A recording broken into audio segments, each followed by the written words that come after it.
Baldahead Ullad agus at first sight is ceoltar Ildanaché Dónal O'Connor as Condé Lui a bhfuil star ar léige a bhain leis an Brittany.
Bhí sé bheith man clachtaí an sin, cad tarsúil agat?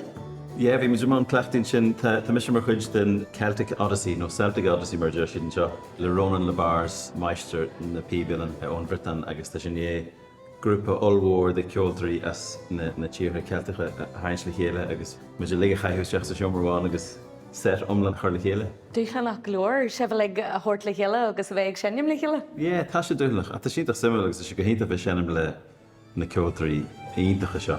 This is buzzy sin.